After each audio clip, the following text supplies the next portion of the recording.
En episodios anteriores de Martes de Retromente hemos aprendido cuando la mente aún era un misterio. También aprendimos cuando nació la salud mental, cuando la locura se encerró y luego se convirtió en un espectáculo hasta diagnósticos injustos como la histeria. Y vamos a hablar de esas palabras que a veces usamos sin pensar demasiado en lo que en realidad significan o de dónde vienen, como por ejemplo la palabra lunático. La decimos para hablar de alguien que es impredecible o cambiante o que simplemente está mal de la cabeza, ¿no? Pero ¿alguna vez te has preguntado por qué existe esa palabra? ¿Por qué durante siglos se creyó que la luna tenía poder sobre la mente humana? Pues hoy en Martes de Retromente vamos a viajar a una época cuando la mente se explicaba mirando a la luna. Así que prepara tu café, ponte cómodo y viajemos juntos al pasado. Martes de Retromente, un viaje al tiempo y lo que la mente siente.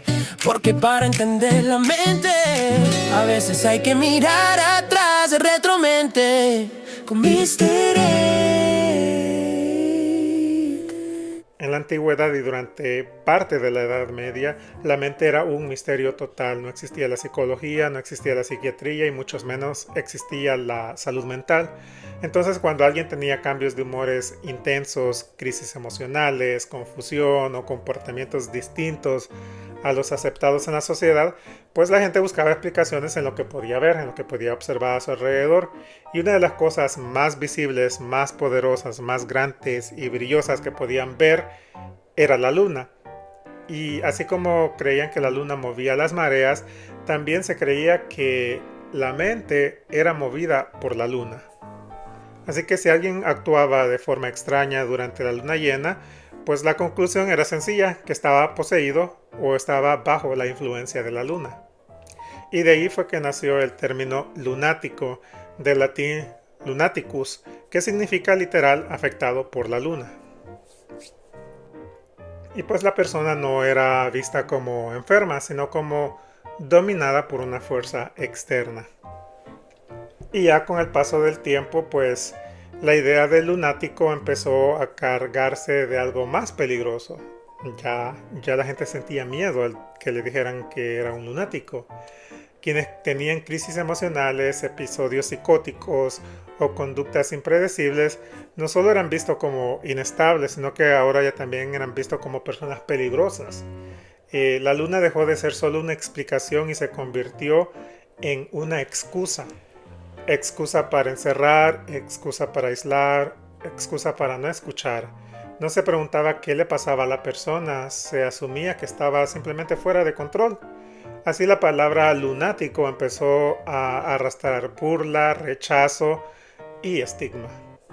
Ahora, un dato histórico curioso es que durante siglos algunos médicos y autoridades creían que ciertos comportamientos solo ocurrían durante la luna llena. Entonces evitaban cirugías, juicios o decisiones importantes en esas fechas por miedo a reacciones lunáticas.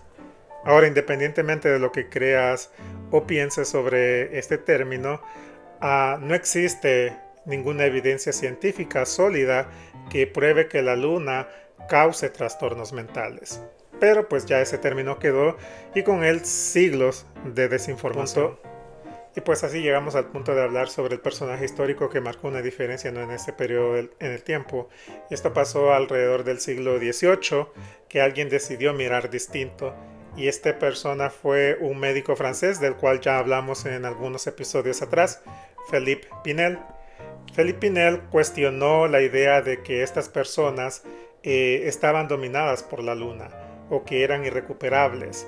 Propuso algo que fue radical para su época, que el sufrimiento no venía del cielo, sino de la mente humana y de las experiencias, ¿no?, que las personas tienen en la vida. Él quitó cadenas, promovió el diálogo y ayudó a mover la explicación del cielo a la persona. No lo sabía todo, pero cambió algo fundamental. Dejó de llamar lunático al sufrimiento y empezó a llamarlo humano.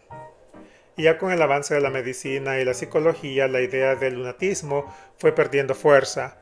Lo que antes se explicaba mirando a la luna, hoy se entiende como trastornos del estado de ánimo, psicosis, epilepsia, trauma o crisis emocionales severas. Y pues la diferencia no es solo científica, también es humana. Ya no buscamos culpables en el cielo, buscamos comprensión en la historia y el contexto y la experiencia de la persona. Pero el lenguaje importa. Cuando usamos palabras como lunático sin pensar, arrastramos siglos de estigmas sin darnos cuenta. Así que tenemos que evitarnos de usar este tipo de palabras. Y bueno, la historia del término lunático nos recuerda algo esencial. Cuando no entendemos la mente, buscamos explicaciones afuera. La luna fue una de ellas y no fue por maldad, sino por desconocimiento. Y como digo siempre, no mirar atrás no es para burlarnos del pasado, es para reconocer cuánto hemos avanzado y cuánto cuidado debemos de tener con las palabras que usamos hoy. Bien, Michelle, muchísimas gracias por haberme acompañado en este martes de Retromente. Si aún no te has suscrito, por favor hazlo, activa la campanita, déjame tu like, comenta qué opinas y qué piensas de este tema, si tú aún usas, ¿no?, ese término de lunático, y compártelo con alguien que necesite aprender o que quiera aprender, ¿no?, sobre la historia de la salud mental y de dónde viene este término de la palabra lunático. Así que los espero hasta el próximo martes y ya saben, para entender la mente, a veces hay que mirar atrás. Hasta la próxima.